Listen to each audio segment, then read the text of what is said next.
माझे नाव विश्वनाथ गोविंदराव होळगे, राणा दापशेठ, तालुका लोहा, जिल्हा नांदेड. तर सर, आपल्याला राज्य शासनाकडून 2024चा प्रतिष्ठित शेतकरी कृषी पुरस्कार जाहीर झाला. तर आपण जनतेला किंवा लोकांना आपण या आपल्या पुरस्काराबद्दल काय सांगाल? येता पहिल्या सुरू तुमचे धन्यवाद, कारण आम्हाला पुरस्कार भेटल्यामुळे तुम्ही तिथून इतरो काही येऊन आमची मुलाखत घ्यायला. राज्य शासनानं आम्हाला कृषी भूषण पुरस्कार हा 2024चा आता जाहीर केला. आम्हाला 2014 पासून जे आम्ही आर्या नैसर्गिक शेती करता त्याची कुठेतरी आता दखल शासनाने घेतली, हे आम्हाला अभिमानानं सांगा वाटाले. कारण आमच्यासारखे खूप काही शेतकरी आहेत की नैसर्गिक शेती करतात पण ते गावातच राहतात, शासनापर्यंत पोहोचत नाहीत. तर आम्हाला पुरस्कार दिला म्हणजे आमच्यासारख्या लाखो शेतकऱ्यांचं ती प्रेरणास्थान आहे. म्हणजे ते आम्हाला नाही भेटला पण ते त्यांना भेटल्यासारखं, म्हणजे जे आमच्यासारखी शेती करतात ते हा पुरस्कार त्यांच्या म्हणजे त्यांना भेटल्यासारखं होईल. आपण शेती केव्हापासून करता? मी आता बघा, रासायनिक शेती सुरुवातीला मी 8वी जे शिकत होतो, म्हणजे साधारण 8, 5, 13 म्हणजे 13 वर्षापासून या शेतीमध्ये उतरलेला आहोत. कारण रासायनिक पहिलं आमच्या घरी वडीलचे म्हणजे वडील आमचे रासायनिक शेतीच करीत गेले. मग 8वी आमची गावामध्ये जिल्हा परिषद शाळा 7वी पर्यंतच होती. 8वी संपली, सोनखेडला ती शाळा होती. मग आम्ही न शाळेला टीसी टाकले, मग शेताकडे काम करीत गेलं. पण आम्हाला असा एक नाद होता की शेजाऱ्यांना 2 पोते टाकले तर आपण 3 पोते टाकून उत्पादन 4 पटीनं वाढावं, या हेतूनं आम्ही शेतीला उतरलो. 2000 म्हणजे जे रासायनिक शेती 2014च्या आधी केलेली की म्हणजे लोकांपेक्षा जास्त उत्पादनाच्या नादामध्ये आमचा खर्चच वाढत गेला. मग त्याच्यामुळं मी त्या रासायनिक शेतीकडून नैसर्गिक शेती 2014 मध्ये मी त्या नैसर्गिक शेतीकडे वळलो. कारण वळण्याचं महत्वाचं कारण काय होतं की बाबा मी एक खर्च बांधला किंवा आपला सोयाबीनला किती खर्च येतो, आपलं उत्पादन काय येत आहे, आपल्याला काय केलं पाहिजे. खर्च बांधला तर आमचा झिरोच होऊ लागलं. म्हणजे जर त्यावेळेस काय होतं की बचत गट नव्हते, कोणती संस्था नव्हती पैसे देणारी. पहिल्या सुरू आम्हाला सावकाराकडून घेऊन आता बियाणं सावकार देत गेला आणि ते सवयीचं म्हणून नंतर ते पैसे घेत दिला. जेव्हा आपलं पीक आलं तेव्हा त्यानं न्यावं. म्हणजे साधारण आमच्या 14 एकरला 70,000चा खर्च त्यानं खत औषध द्यावं आणि मग आमचा कापूस आला की त्याला ₹1,00,000 म्हणून तेवढे घेऊन जावं. लोकांमध्ये असा एक संभ्रम आहे की नैसर्गिक शेतीमध्ये जास्त उत्पादन होत नाही. तर आपल्याला काय वाटते किंवा आपण समाधानी आहात काय? आता बघा, लोक कसं आम्हाला बी येड्यात काढले, टिंगल केले. आता कसं बी बघा, पडीत तर ठेवायचं जमना, मग ते रासायनिकचा खर्चात उरणा गेल्यावर काय करावं. मग 2014 मध्ये आम्हाला राष्ट्रीय संघाच्या ग्रामविकासचं आमच्या गावात काम चालत गेलं आणि असं आम्ही प्रयोग करणारा शेतकरी म्हणून आम्हाला म्हणले बा तू चल ते बघ, तुला जमलं तर. मग आम्हाला काय म्हणले बाबा, बिगर खताची शेती होती. मग ते सांगले. मग पद्मश्री सुभाष पाळेकर सरांचं आमचं 6 दिवसाचं शिबिर झालं उन्हाळ्यामध्ये. तिथून येऊन आम्ही तयारीला लागलो. लोकांचं कसं होतं, आम्हाला टीका भरपूर झाल्या, पण नैसर्गिक शेती आम्ही 2014 मध्ये 14 एकरवर प्रयोग केला. म्हणून आम्हाला 2 वर्ष जास्त मेहनत घ्यावी लागली. आणि मग आता आम्ही काय करता, मास्टर टेलर, महाराष्ट्र सरकारचे मास्टर टेलर म्हणून नियुक्ती. आता आम्ही सांगता की 1 एकर तुम्ही नैसर्गिक शेती करा, कारण शेतकऱ्याला अनुभव आल्याशिवाय ते मोडची शेती करीत नाही. आणि कोणी बी पूर्ण शेती सोडून द्या म्हणल्यावर कोणीच येत नाही, बिगर खताला काही येत नाही म्हणून सर्वच म्हणतात. पण पर्याय हाय, प्रत्येक वस्तूला पर्याय आहे. त्याच्यामुळं आपल्याला घनामृत, जीवामृत, आग्नेयास्त्र, ताक, म्हणजे जे आपल्याला जे टाकाऊ पदार्थ, जसं ताक आपण फेकून देता त्याचा आपण बुरशीनाशक म्हणून वापरू शकता. म्हणजे कमी खर्चामध्ये नैसर्गिक शेती होती आणि ती पिकती, हे मी करून दाखवलो. आमच्या गावामध्ये मी 1,600 शेतकऱ्याचा गट केला तयार. आता थोडे का होईना पण ते पूर्ण शेतकरी आमची थोडी जमीन नैसर्गिक शेतीकडे वळलेत.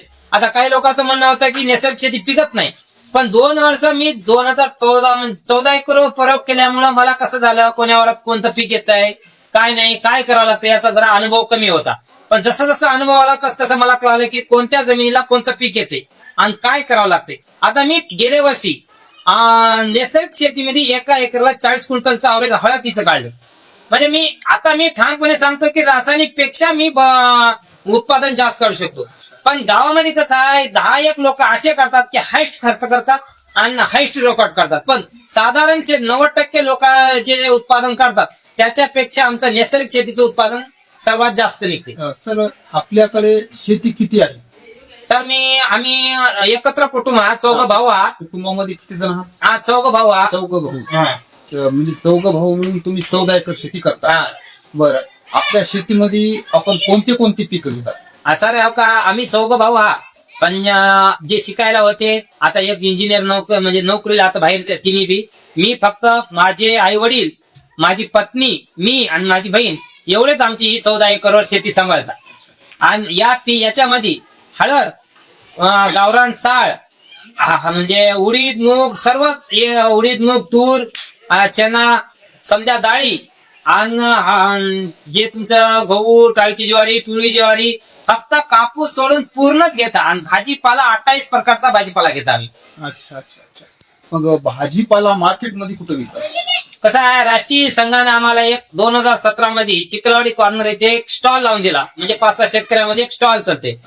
मग ते स्टॉलला आम्ही पूर्ण भाजीपाला घेऊन सकाळी 6ला आमचा स्टॉल उघडते. 5 वाजता आम्ही इथून ऑटो भरता अंगणवाडीला नेऊन तिथे विक्री व्यवस्थापन उभी केलेली आहे. आपलं शिक्षण? आता शिक्षण सांगायचं झालं तर मी 8वी-7वी पर्यंत गावात शिकलो.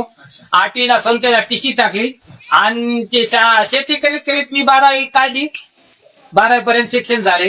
पण तरी पण मला काही इंग्रजी येत नाही पण मराठीत काय हरकत नाही. म्हणजे तुमचं 12वी पर्यंत शिक्षण झालं आणि एवढं शिक्षण होऊन तुम्ही शेती एकदम चांगल्या प्रकारे करता.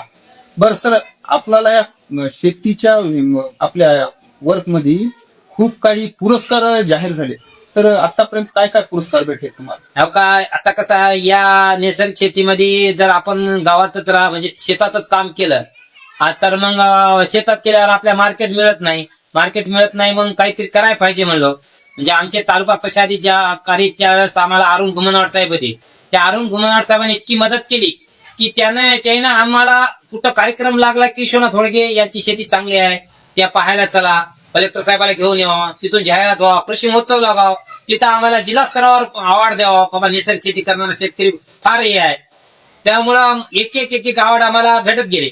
मग आम्हाला जे भोकरचा परिवार म्हणून एक पुरस्कार आहे.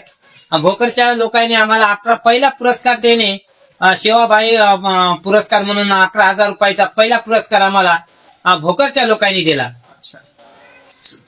बरं, आता आपण म्हणतो की मास्टर ट्रेनर असं काहीतरी तुमचं एक नियोजन झालंय म्हणता, तर आपण किती जणाला एक कृषीचे प्रशिक्षण देतात? आता आम्हाला पूर्ण KVK संगरोळी मार्फत मी मास्टर देणार आहोत. कारण राष्ट्रीय नैसर्गिक शेती मिशन ही केंद्राकडून झालेली आहे. त्या राष्ट्रीय नैसर्गिक शेती मिशन मध्ये 125 शेतकऱ्याचा गट आहे आणि त्या गटाला धरून मला पूर्ण म्हणजे असे KVKच्या अंडर खाली 8 तालुके येतात. 8 तालुक्याला मला मास्टर ट्रेनर म्हणून नियुक्ती केलेली आहे. आणि ते नियुक्ती करण्याच्या आधी आम्हाला प्रशिक्षण दिलेलं आहे की नैसर्गिक शेतीचा गुजरात येथे एक मोठी त्याला कार्यशाळा म्हणजे तिथं लॅब मोठी संस्था आहे. म्हणजे पूर्ण भारताची तिथंच एक हे आहे की नैसर्गिक शेतीवर. तिथं आम्हाला 6 दिवस ट्रेनिंग दिली.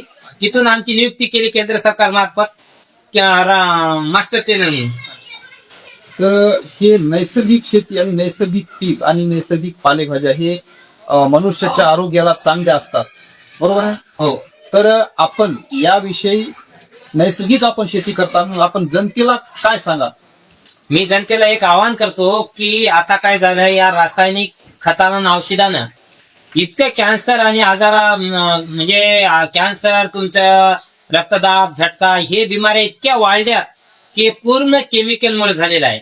जर प्रत्येकानं आपल्या आयुष्य म्हणजे आपलं आयुष्य आपणच हे करायचं आहे, त्यासाठी प्रत्येकानं 1 एकर का होईना नैसर्गिक शेती केली पाहिजे.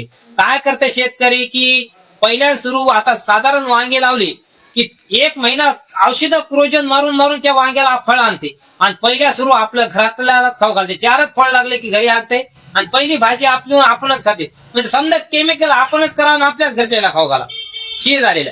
या रासायनिक शेतीमुळे इतके हानिकारक झाले. जल जमीन प्रदूषण हे पूर्ण रासायनिक खत आणि औषधांना झालेलं. थोडं थोडं काय म्हणा निसर्गाच्या साह्यानं आपल्याला खायापुरती 1 एकर नैसर्गिक शेती करावं आणि बांधावर जे आपण झाड तोड केलेली आहे तिथं पूर्ण फळझाडच ह्या प्रत्येक शेतकऱ्याला लावावं. शासनाने बी नैसर्गिक शेतकऱ्याला चालना देण्यासाठी त्यांना पण फुकट मध्ये 101 झाड त्यांच्या बांधावर लावण्यासाठी द्यावं. कारण शासन कोट्यावधी झाडाची योजना काढते आणि ते तिकडीच राहते, पण ती योजना नैसर्गिक शेती करणाऱ्या शेतकऱ्याला द्यावी. अच्छा अच्छा, धन्यवाद. हे होते विश्वनाथ कोळगे दापसेटकर यांनी नैसर्गिक शेती एकदम चांगल्या प्रकारे करतात आणि नैसर्गिक शेती याच विषयामध्ये खूप त्यांनी पुरस्कार सुद्धा मिळवलेले आहेत. हे आपण जे शेती करता नैसर्गिक आणि हे जे तुम्हाला एवढे पुरस्कार भेटले, तर याविषयी तुम्हाला मार्गदर्शन आणि सहकार्य कोणाचं लाभलं? सर, पहिल्यांदा सुरू आमचे आई वडील, त्यानंतर माझी पत्नी, माझे पूर्ण भाऊ, माझे गावातील आमची मित्रमंडळी, त्यानंतर आमचे तालुका कृषी अधिकारी घुमनवाड साहेब, जिल्हाधिकारी साहेब कर्दिले साहेब, राऊत साहेब, इटलकर साहेब, नंतर आमचे आता जे जिल्हा कृषी अधीक्षक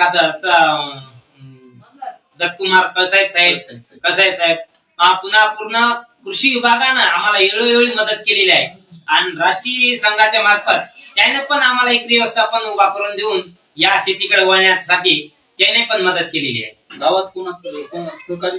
आता पूर्णच गाव आमच्या मागे राहते, पूर्णच गावाने मदत केलेली आहे.